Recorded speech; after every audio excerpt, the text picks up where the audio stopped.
Sir এখান থেকে pass হয়ে গেছে। সবজি নিয়ে যাবেন দাদা, সবজি নেবেন, সবজি। স্যার পাপান এখান দিয়ে ক্রস করে গেল। না ভাই, নিজের ঠেলা সামলা। আর ওকে আটকে রাখ। ও কাঁদুক বা হাসুক তুই চিন্তা করিস না। যতক্ষণ ও আমাদের কাছে থাকবে খেলা আমাদের হাতে। আমার জন্য অপেক্ষা কর। যদি কোনো গোলমাল হয় না, তোদের কাউকে ছাড়বো না আমি। এই গোলাম কিন্তু তোমার দিকেই যাচ্ছে, দয়া, খেয়াল রেখো ওকে।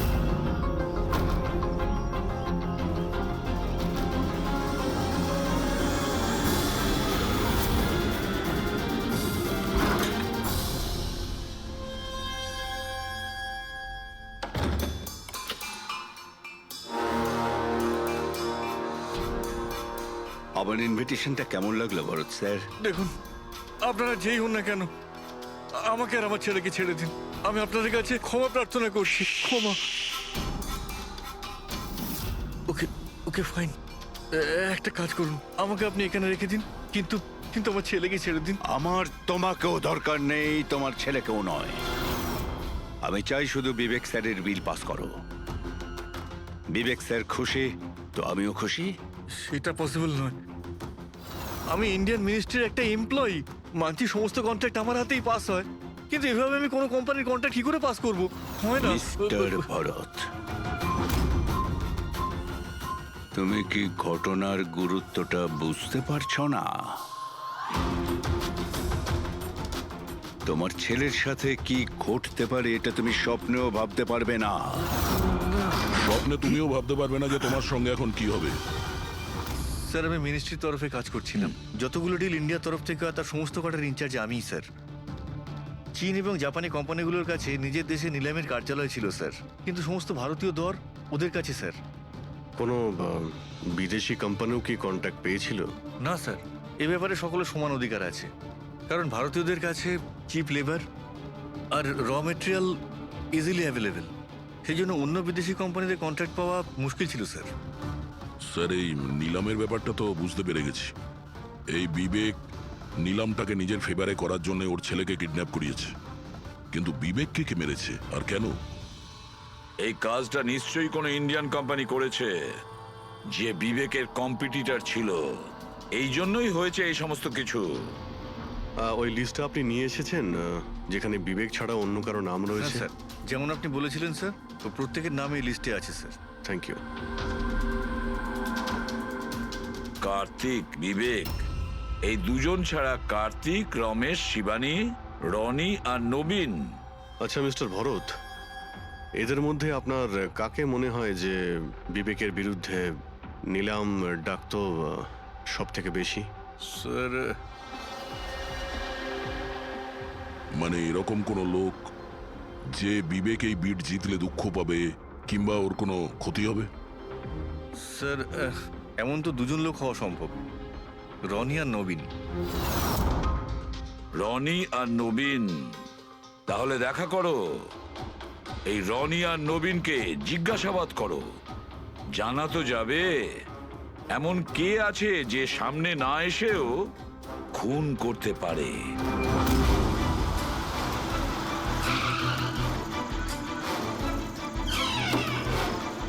হ্যাঁ বলুন, কাকে দরকার? মিস্টার রনিকে বলো যে সিআইডি অফিসাররা এসেছেন।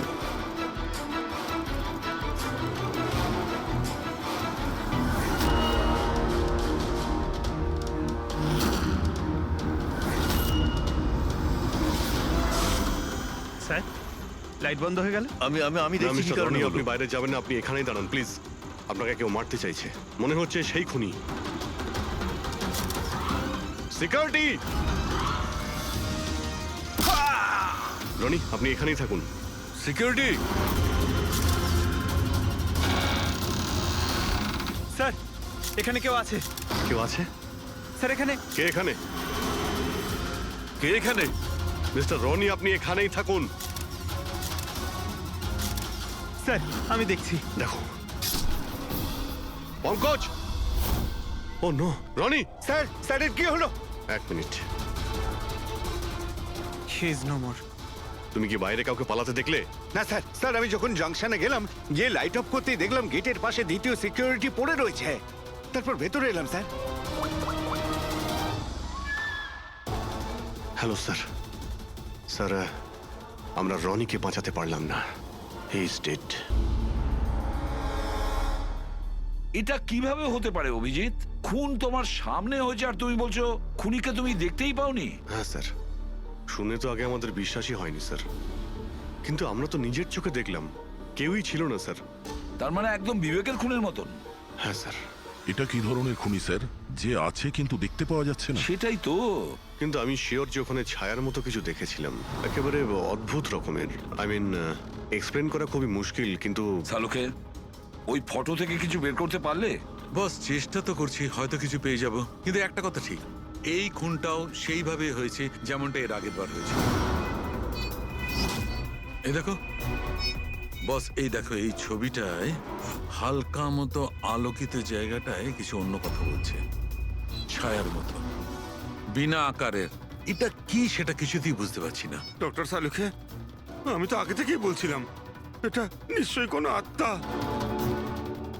স্যার, ও যেই ছিল আমি ওকে অনুভব করেছি স্যার। আমি ওকে ধরার চেষ্টা করেছিলাম কিন্তু ধরতেই পারলাম না। দেখো ভাই, আত্মা টাত্মা কিচ্ছু নয়। বস, এটা কি সেটা কিন্তু এখনো জানতে পারিনি। সালুকে, এটা কি ধরনের অস্ত্র ব্যবহার করেছে ওই খুনিটা? এইটা বস, এইটা হচ্ছে অস্ত্র, এটাকে সুরিকান বলা হয়। শুরিকেন? স্যার, এই ধরনের অস্ত্র তো আমি মার্শাল আর্টের ফিল্মে দেখেছি। আরে এগুলো তো ওই নিনজারা ইউজ করে। ওই নিনজা? স্যার, এটা জাপানিজ অস্ত্র। নিনজাস এই টাইপের অস্ত্র ব্যবহার করে। জাপান, নিনজা, আর এই অকশনটাও জাপানি হতে চলেছে স্যার। তাহলে এই সবকিছুর কানেকশন জাপানের সঙ্গে নেই তো? অবশ্যই আছে, জাপানের সঙ্গে কানেকশন আছে। ওই রাকেশের সঙ্গে কথা বলতে হবে। ওই তো গিয়েছিল জাপানে কোনো ডিলের ব্যাপারে কথা বলতে। রাকেশ, তুমি বিবেকের পার্টনার তাই তো? তাহলে তুমি অবশ্যই জানবে যে বিবেক ও বিড হাসিল করার জন্য পাপার নামে কোনো গুন্ডাকে হায়ার করেছিল ভরতের ছেলেকে কিডন্যাপ করানোর জন্য, তাই তো? না স্যার, এই ব্যাপারে আমি কিচ্ছু জানি না। আরে এটা কি করে হতে পারে? এত বড় একটা ব্যাপার আর পার্টনার জানেও না? স্যারও আমার কাছে অনেক কথা লুকাতো, তাই বিজনেসেও আমাদের লস হচ্ছিল। এমনিতে আমাদের এই বিজনেসে লস কভার করার জন্য বিবেক কি কি করতো আর কোথায় কোথায় যে যেত তা আমি কিছু জানি না। আচ্ছা আচ্ছা, আপনি জাপানে গিয়েছিলেন না বিবেকের খুন হওয়ার আগে? হ্যাঁ, গেছিলাম। কি করতে গেছিলেন আপনি? আমাদের এক প্রজেক্টের ব্যাপার ছিল, সেই জন্য আমি জাপান গেছিলাম। কিন্তু বিবেক এখান থেকেই সমস্ত অপারেশন হ্যান্ডেল করছিল। কোনো প্রজেক্টের জন্য? আচ্ছা, কিসের প্রজেক্টের জন্য ডিটেলে একটু বলবে আমাকে? জাপানে একটা দ্বীপ আছে যেটাকে ঐতিহাসিক আর পবিত্র মনে করা হয়। ওখানের লোকেরা আমাদের এই প্রজেক্টটা করতে বারবার বারণ করছিল। পবিত্র সমান্তি দ্বীপ? কি পবিত্র আছে ওই আইল্যান্ডে? কিছু পুরনো যোদ্ধাদের ওখানে কবর দেওয়া হয়েছিল, যেমন সামুরাইদের, মরেনদের আর নিনজাদের। ও, সামুরাই, মনিন, নিনজা, পুরনো যোদ্ধাদের কবর দেওয়া হয়েছিল ওখানে। স্যার, এটা কি কোনো কাকতালীয় না অন্য কিছু? এই যে নিনজারা, এরা পুরনো দিনের হত্যাকারী ছিল জাপানে, এবং আজও অনেক লোক এদেরকে মানে। তাই ওরা হয়তো চায় না যে ওই জায়গায় এই অয়েল ট্রেলিং হোক, আর ওরা একে... হ্যাঁ, হতে পারে দয়া, হতে পারে, কিন্তু এটাও তো হতে পারে যে এদের নিজেদের মধ্যে কোনো শত্রুতা বা বিজনেসের রেষারেষি। স্যার, এটা নবীন তো হতে পারে না, কারণ যখন দ্বিতীয় খুনটা হয়েছিল তখন আমি আর পূরবী ওখানেই ছিলাম। তাহলে বাকি থাকলো ওই তিনজন ব্রিডার, শিবানী, রমেশ আর কার্তিক। তিনজনকেই এখানে ডেকে পাঠাই।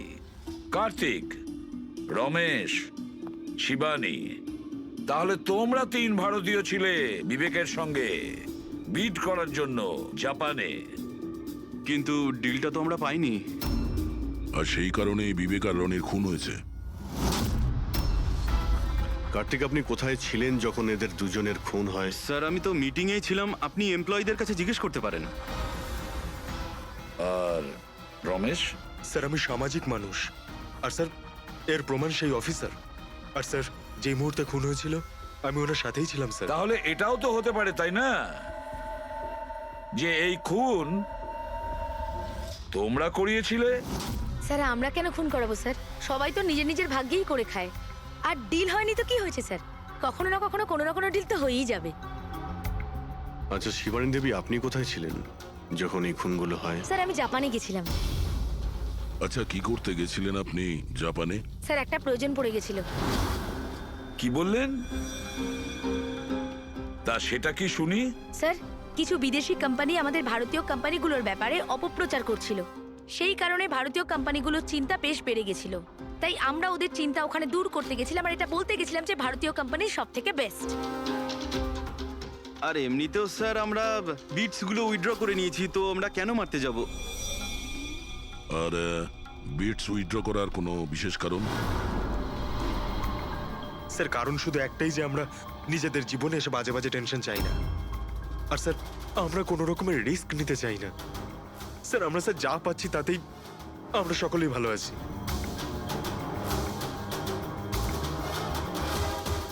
স্যার এখন তো ওই নবীনই বাকি রইল, ও তোর ভিডিও এখনো ফেরত নেয়নি।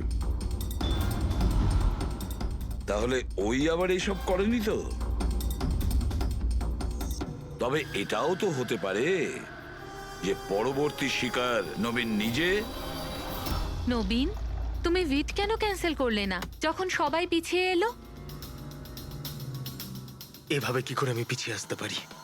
এই কন্ট্রাক্টটাতে পাওয়ার জন্য আমি কত বছর কষ্ট করেছি সেটা তুমি জানো। আমি ভেবেছিলাম যে এই কন্ট্রাক্টটা যদি আমি পেয়ে যেতাম তাহলে আমার পুরো জীবনটা চেঞ্জ হয়ে যেত। এখন তো বেঁচে থাকাটাই অসম্ভব হয়ে উঠেছে। তুমি বুঝতে কেন চাইছো না? তুমি চলে গেলে আমার কি হবে? ভয় পাওয়ার কোনো প্রয়োজন নেই, আমাদের কিচ্ছু হবে না। সিআইডির পুরো টিম আমাদের সাথে রয়েছে। আরে ওরা তো সিআইডি লোকের সামনেই মেরে চলে গেল। সিআইডির লোকেরা কি করলো? কিচ্ছু করতে পারলো না। সিআইডির টিমের উপরে ভরসা রাখো তুমি, আমাদের কিচ্ছু হবে না। পঙ্কজ, তুমি জানো তো আমাদেরকে কি করতে হবে? Don't worry, I know. আমি আসছি।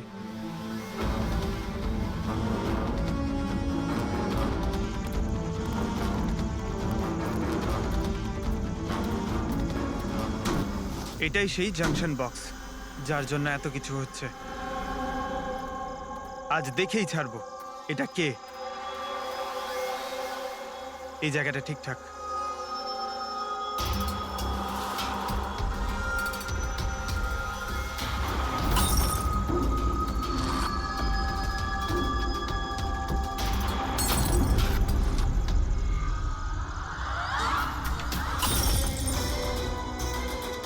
এই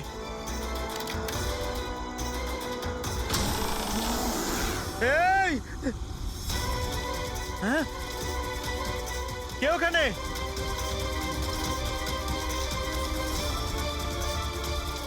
এই বেরিয়ে আয়।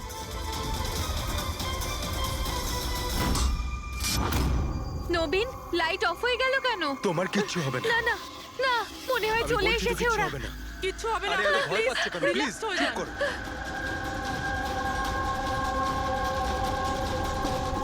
রিল্যাক্স হয়ে যান। সামনে এসো। ও তোমায় মেরে আরে ফেলবে। না। এই, কে এখানে? কে?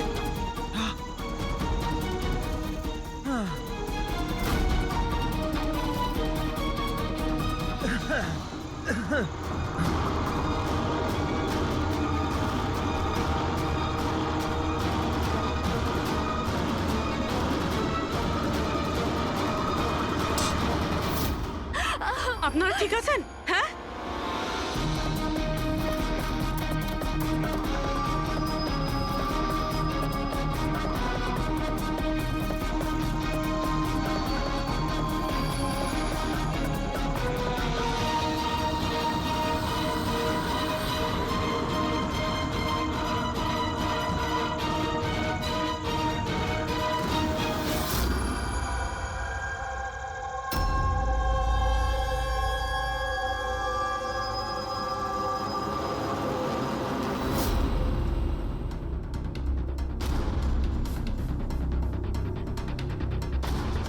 স্যার আমি ওখানে 6টা গুলি চালিয়েছিলাম। ওর মধ্যে থেকে 5টা গুলি তো পেয়ে গেছি, কিন্তু একটা গুলি নিশ্চয়ই খুনির গায়ে লেগেছে। একটা গুলি খুনির লেগেছিল? পুরবি, তুমি এতটা নিশ্চিত হয়ে কি করে বলছো যে খুনির গায়ে একটা গুলি লেগেছিল? আচ্ছা, ওখানে কি কোনো রক্তের দাগ পেয়েছিলে? না স্যার, রক্ত তো ছিল না ওখানে, কিন্তু গুলি লাগার আওয়াজ আমি পেয়েছি। আরে গুলি লাগলে তো রক্ত বের হবেই। বাড়ির মধ্যে না হোক, বাড়ির বাইরে কোথাও পেয়েছো? না স্যার, আমরা ভালোভাবে চেক করেছিলাম, ওখানে রক্ত ছিলই না। হতে পারে স্যার খুনি বুলেট প্রুফ ড্রেস পরেছিল। স্যার, এটাও তো হতে পারে এই কালো টুকরোটা ওই বুলেট প্রুফ ভেস্টের টুকরো। সালুকে, এই কালো কাপড়ের টুকরো থেকে তুমি কিছু জানতে পারলে? না বস, এই কাপড়ের ওপরেও রক্তের কোনো চিহ্ন নেই। রক্ত ছাড়া অন্য কিছু তুমি কি পেয়েছো? হ্যাঁ, এই কাপড়টা এতটা কালো যে বিশ্বাসই হচ্ছে না। এর উপর থেকে কোনো ধরনের রিফ্লেকশন হতেই পারে না। রিফ্লেকশন হতে পারে না মানে এটা হচ্ছে ফ্রেডি, যে যখন তুমি কোনো জিনিসের ওপর আলো ফেলবে, ওই আলোটা একটু রিফ্লেক্ট করে তোমার চোখে আসবে। এর থেকেই জানা যায় যেটা কি জিনিস, এর রংটা কি, সবকিছু। কিন্তু এই কাপড়ের উপর তুমি যদি আলো ফেলো তো রিফ্লেক্ট হবে না। এই কাপড়ে লাইট মারলে এই কাপড়টা দেখতেই পাওয়া যায় না, না। আমি দেখাচ্ছি। এই দেখো, এইখানে আলোটা আছে। আমি এটাকে নিয়ে যাচ্ছি এই কাপড়টার উপর, আর এই দেখো লাইট ভ্যানিশ। মাই গড! মানে এই কাপড়টা পুরো আলোটা অ্যাবজর্ব করে নিয়েছে। আর এই দেখো, কাপড় থেকে যে বাইরে এলো আবার লাইটটা দেখা যাচ্ছে। অদ্ভুত, কাপড় পুরো লাইটটাকে অ্যাবজর্ব করে নেয়। দেখতেই পাওয়া যাচ্ছে না কাপড় আছে কি নেই। দেখো সালুকে, নবীনের খুব বিপদ। যা জানো তাড়াতাড়ি বলে ফেলো। বস, আমি জানি যে এটা কি, আর খুনটা কি করে হয়েছে।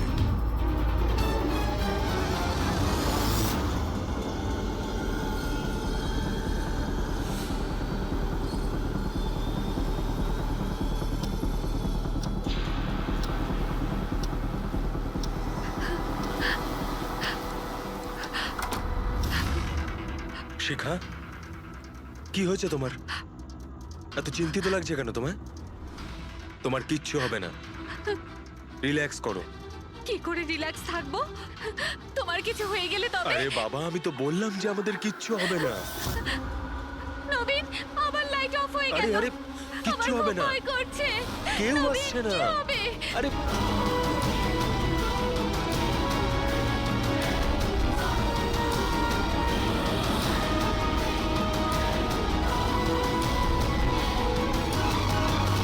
ব্যাস, খেলা শেষ। এক গ্লাস দুধ নিজের হাতে করে নিয়ে আসো, তাহলেই সব টেনশন দূর হয়ে যাবে।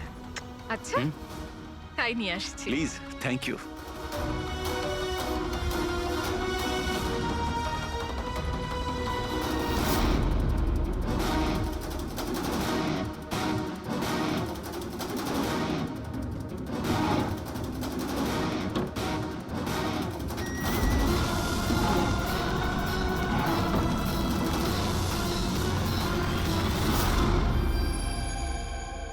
আমি ভাবতেও পারিনি যে কেউ আমাকেও ধরতে পারবে।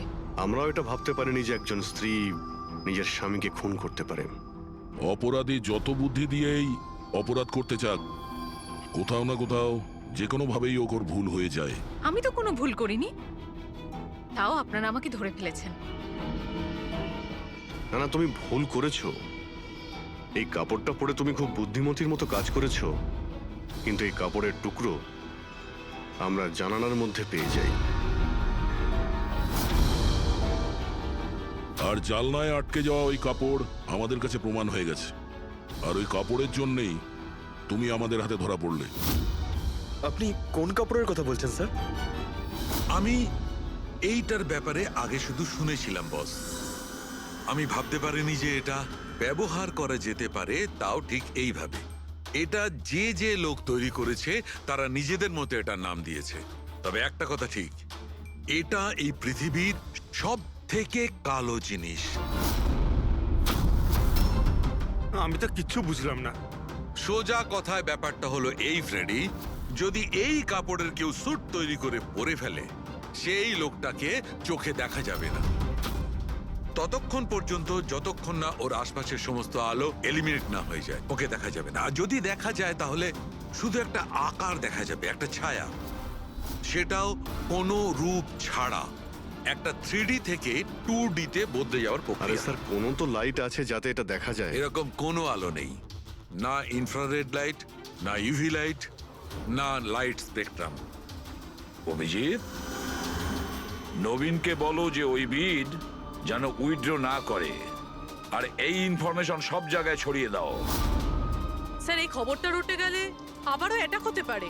এটাই তো আমি চাই পুরবি, এটাই তো আমি চেয়েছি। এই ব্ল্যাক ফেব্রিক লাইটকে অ্যাবজর্ব করে নেয়, কিন্তু হিটকে অ্যাবজর্ব করে না।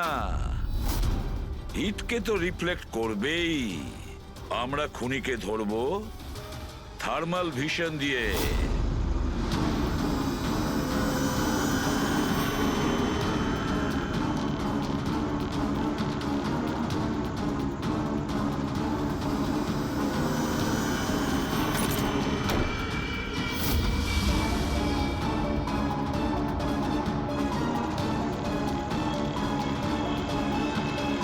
ব্যাস, খেলা শেষ। এইভাবেই এই কালো ড্রেসের জন্য তোমার খেলা শেষ হয়ে গেছে? হ্যাঁ, এখন তাড়াতাড়ি বলো, নিজের স্বামীর খুন করেছো কেন তুমি? ঘৃণা করতাম আমি ওকে।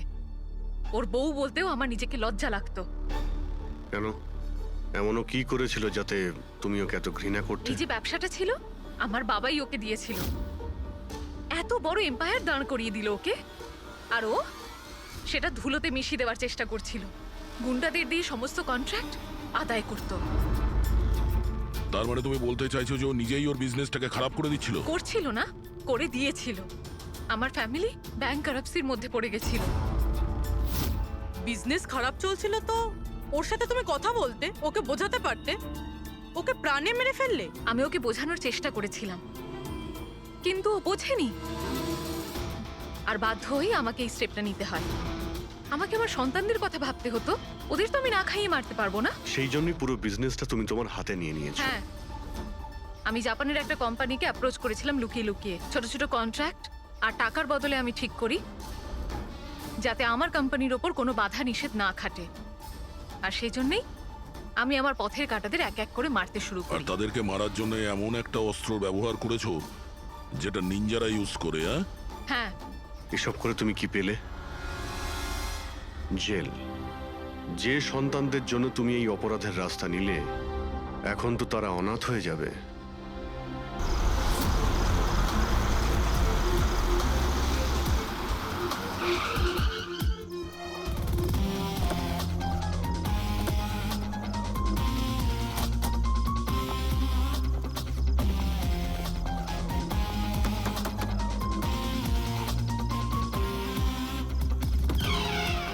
হ্যাঁ বলুন, কার সাথে দেখা করতে চান? মিস্টার রনিকে বলো সিআইডি অফিসাররা দেখা করতে চায়। ঠিক আছে। সোমবার রাতে বিবেক খুন হয়, আর আমরা সন্দেহ তোমাকে করছি। কি বাজে কথা বলছেন আপনি? আমি বিবেককে কেন খুন করতে যাব? এখন এই কেনর উত্তর তো আপনাকেই দিতে হবে। আমি বিবেকের খুনের ব্যাপারে কিচ্ছু জানি না। এক্ষুনি তো আপনারা বললেন তাই জানতে পারলাম। দেখুন, বোকা সাজার অভিনয় একদম করবেন না। পরিষ্কার করে বলুন বিবেককে কেন মারলেন আপনি? স্যার, আমি বিবেককে খুন করিনি। আর এমনি ওর বাড়ির বাইরে সিকিউরিটি গার্ড রয়েছে, তাহলে ওর বাড়ির ভেতরে ঢুকে ওকে খুন করবে কি করে? সিকিউরিটি গার্ড কিচ্ছু করতে পারেনি, কারণ ওরা কাউকে দেখতেই পায়নি। তার মানে? মানে একজন অদৃশ্য মানুষ বিবেকের বাড়িতে গিয়েছিল, আর সে জাংশন বক্সটাকে নষ্ট করে দেয় যাতে লাইট চলে যায়। স্যার, লাইট অফ হয়ে গেল। আমি খোঁজ নিচ্ছি কি না হয়েছে। মিস্টার রনি, আপনি এখানেই দাঁড়ান। আপনার কোনো ক্ষতি হতে পারে, এটা সেই খুনি হতে পারে। সিকিউরিটি! রনি, আপনি নড়বেন না। Sir, security! সিকিউরিটি!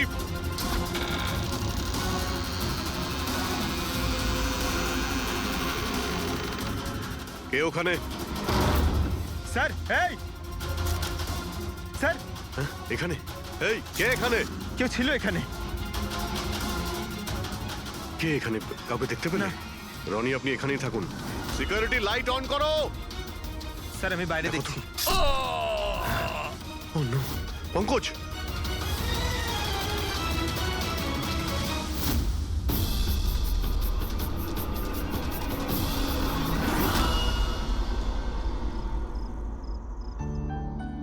শোনো না, আজকে সারাদিন শুধু কাজ কাজ আর কাজ, ভালোই লাগছে না, সারা শরীর যেন ব্যথা করছে। বিবেক,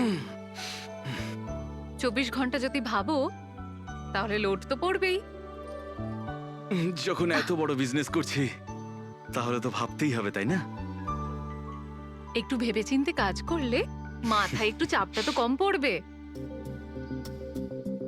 আরে এটা কোনো বাচ্চাদের খেলা নয় যে হাতে তুড়ি দিলেই কাজ হয়ে যাবে আর তুড়ি দিলেই কাজ শেষ হয়ে যাবে, বুঝতে পারছো? ঠিক আছে, একটা কাজ করি, আমি লোকেশকে ডেকে দিই, ও তোমাকে ভালো করে মালিশ করে দেবে। হ্যাঁ, মালিশ নয়, আমার জন্য শুধু 1 গ্লাস গরম গরম দুধ নিয়ে আসো, যাতে সব টেনশন দূর হয়ে যায়। আচ্ছা, তাই নিয়ে আসছি। Please, thank you.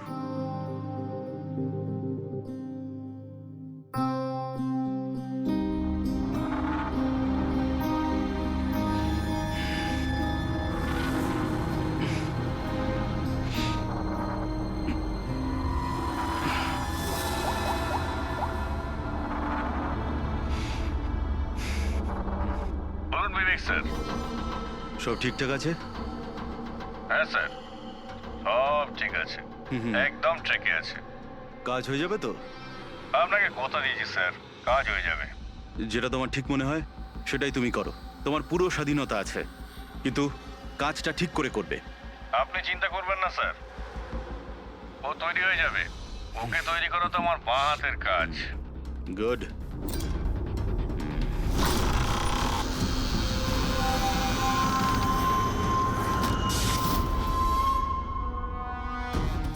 এই লাইটের আবার কি হলো?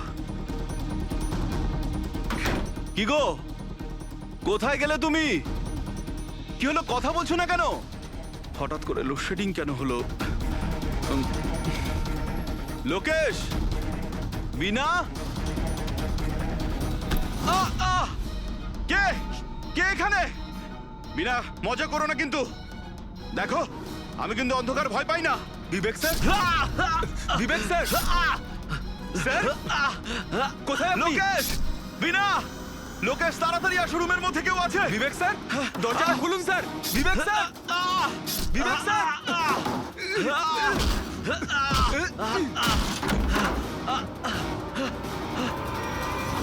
বিবেক স্যার, মালকিন, বিবেক স্যার, স্যার, স্যার উঠুন।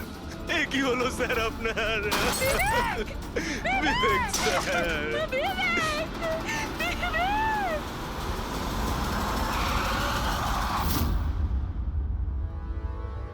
স্যার মনে হচ্ছে বেশ কয়েকবার ছুরি চালানো হয়েছে।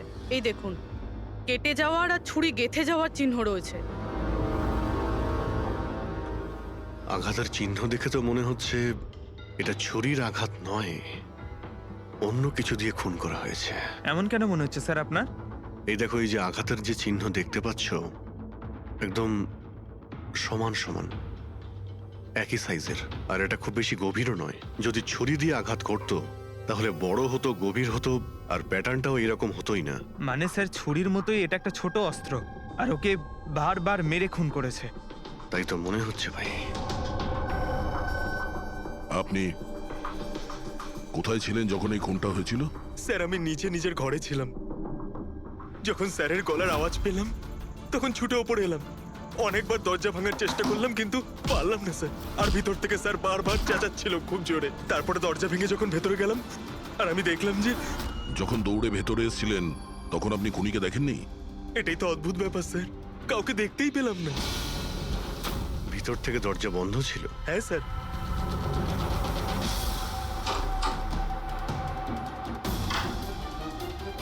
তুমি যখন ভিতরে এলে তখন তখন এখানে লাইট ছিল? স্যার ওই সময় কারেন্ট ছিল না।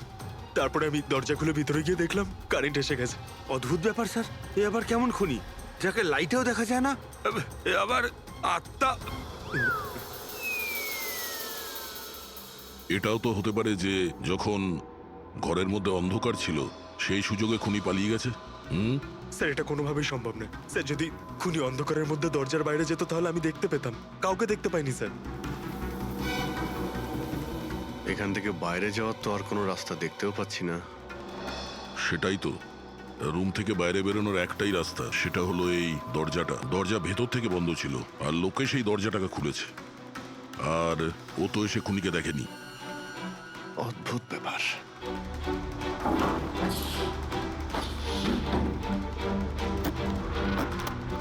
এটাও তো ভিতর থেকে বন্ধ, এখান থেকে তো খুনি আসেনি। তাহলে খুনি এলো কোথা থেকে? আর বাইরে যাওয়ার সময় কেউ দেখেও নি। স্যার, আমার ঠাকুমা একটা ভূতের গল্প শোনাতেন। পঙ্কজ, এক তো এটা কোনো গল্প নয়, সত্যি, আর এটা ভূতের নয়। স্যার, এটা বাস্তব, কিন্তু ভূতুরেই তো। কেউ এখানে আসে আর অস্ত্র ছাড়াই খুন করে আর চলে যায়। কোথা থেকে? যাওয়ার তো শুধু ওই একটাই রাস্তা রয়েছে, এই দরজা দিয়ে। কিন্তু স্যার, বিনা তো সিঁড়ি দিয়ে ওপরে যাচ্ছিল, আর খুনি যদি এখান থেকে যেত ও তো দেখতে পেত। অদ্ভুত ব্যাপার তো। এই লাইটের যাওয়ার আসা, এই কেসের সঙ্গে এর কোনো না কোনো সম্পর্ক রয়েছে। লাইটের জাংশন বক্স কোথায়?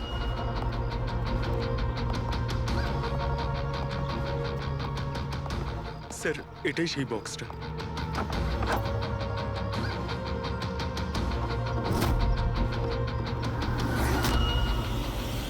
এদিকে শোনো একটু।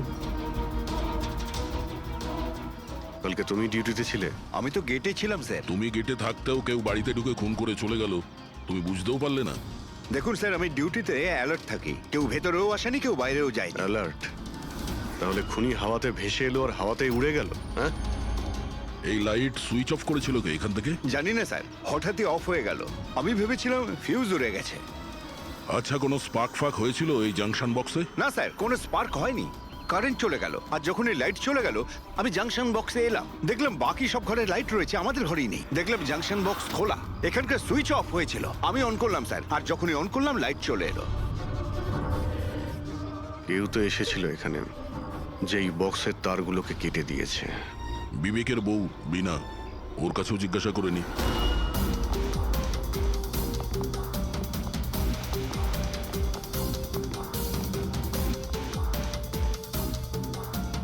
দেখুন, আমরা জানি যে এই সময়ে আমরা আপনাকে প্রশ্ন করছি। আসলে আমরাও একটু অবাক, যেখানে সবাই থাকতে বিবেকের খুন হয় আর কেউই খুনিকে দেখলেও না। স্যার, এই প্রশ্নের উত্তর আমার কাছেও নেই। আমি নিজেই অবাক যে খুনি কিভাবে এলো আর কিভাবে গেল, আমি কিছুই দেখতে পেলাম না। আমি আমার বাচ্চাদের কি উত্তর দেবো স্যার? ওদের ওপর দিয়ে কি বইবে? ভেঙে পড়ো না, সময়ের সাথে সাথে বাচ্চারাও বুঝতে পারবে। আপনি কে? স্যার, আমি বিবেকের বিজনেস পার্টনার। আমার নাম রাকেশ, আর আমি সবে জাপান থেকে ফিরেছি। কিসের জন্য জাপানে গিয়েছিলেন? স্যার, একটা বিজনেসের ব্যাপারে গেছিলাম। কি কি বিজনেস করেন আপনি? স্যার, বিবেক আর রাকেশ একটা জাপানে তৈলজাত পদার্থের ব্যবসা শুরু করেছিল। জাপানের সিতে জয়েন্ট ভেঞ্চার ছিল ইন্ডিয়া জাপানের। বন্ধু তো গেলই, জানি না এবার কোম্পানিটার কি হবে। আচ্ছা, কারোর সঙ্গে বিবেকের কি কোনো শত্রুতা ছিল? বা গত কয়েকদিনের মধ্যে ও কি কোনো স্ট্রেসে ছিল? কোনো হুমকি দেওয়া ফোন বা ওরকম কিছু? না স্যার, কখনো এইরকম এই হুমকি বা এমন কিছু ও বলেনি। কিন্তু স্যার, জাপানের ডিলটা নিয়ে ও খুব টেনশনে ছিল। কি ধরনের টেনশন? ডিলটা হবে না হবে না। কিন্তু স্যার, আরো একটা ব্যাপার। কি?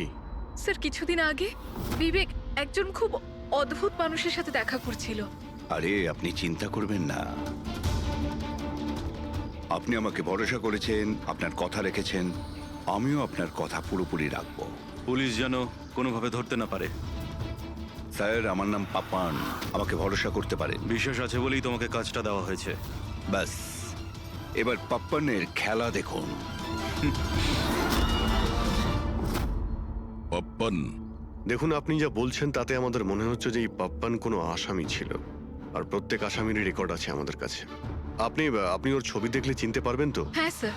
ঠিক আছে, তাহলে খুব তাড়াতাড়ি এই পাপ্পানের বিষয়ে আমরা জানতে পেরে যাব, আর ও কি করেছিল সেটাও।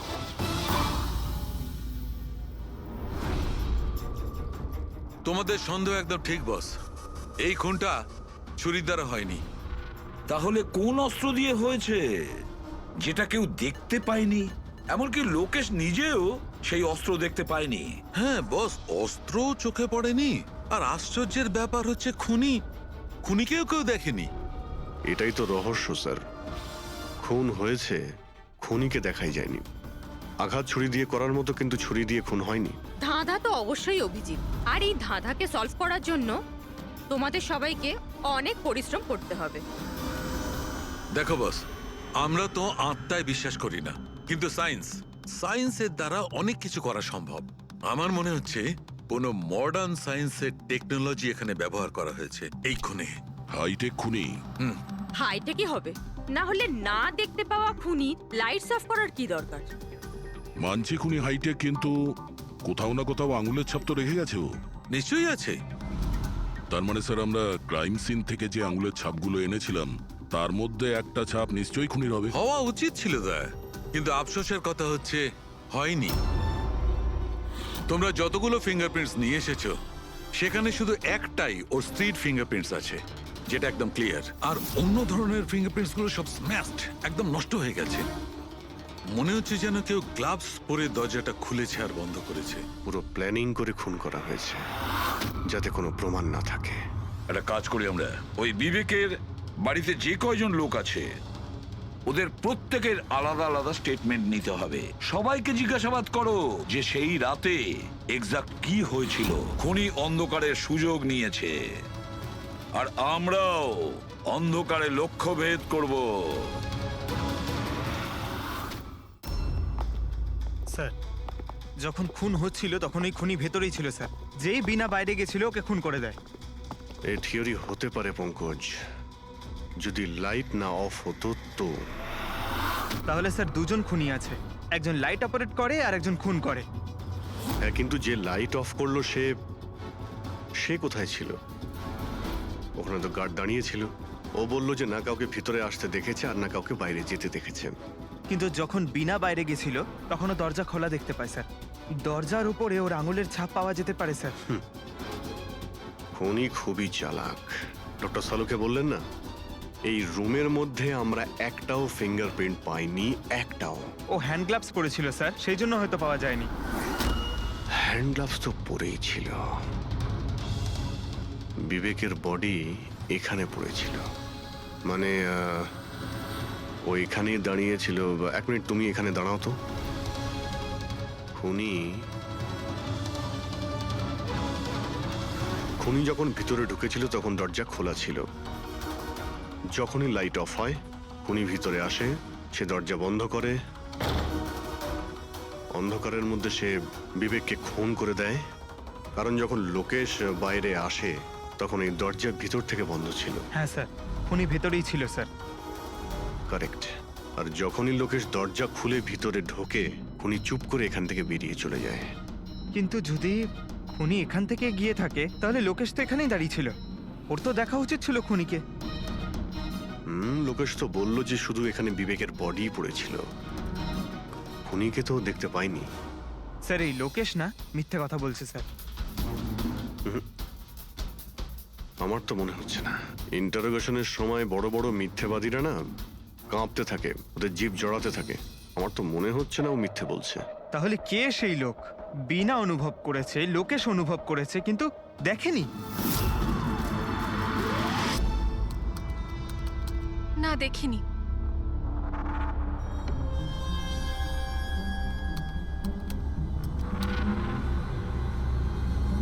না স্যার, হ্যাঁ, খুন হওয়ার আগে বিবেক যেই নাম্বারে ফোন করেছিল সেই নাম্বার একদিন আগে চুরি হয়ে গেছিল, আর এখন সেটা আনঅ্যাভেলেবল বলছে। আনঅ্যাভেলেবল? এটা নিশ্চয়ই পাপানের নাম্বার দয়া। এটা ওরই নাম্বার। কি জানতে পেরেছো ওর ব্যাপারে? স্যার, পুরোবি ট্রেস করছে, ওর ক্রিমিনাল রেকর্ডও চেক করছে। খুব তাড়াতাড়ি আমরা পেয়ে যাব। এই যে এই সে? স্যার, হ্যাঁ স্যার এই দেখুন, আমাদের রেকর্ডে তো অনেকই পাপ্পান আছে, কিন্তু ও যেরকম বলছে সেই অনুযায়ী এই একজনকেই পাওয়া গেছে। স্যার, এটা ওই লোকটাই যাকে আমি বিবেকের সাথে দেখেছিলাম। আমাদের রেকর্ডের হিসাবে তো এই অপরাধী খুব সাংঘাতিক স্যার, খুনিও। আর বিবেক যদি একে টাকা দিয়ে থাকে তো নিশ্চয়ই ও খুন করেছে। আর এখনো বেলে বাইরে আছে, আর পুলিশ স্টেশনে হাজিরা দিতে যায় রোজ। কোন পুলিশ স্টেশনে যায় এই হাজিরা দেওয়ার জন্য?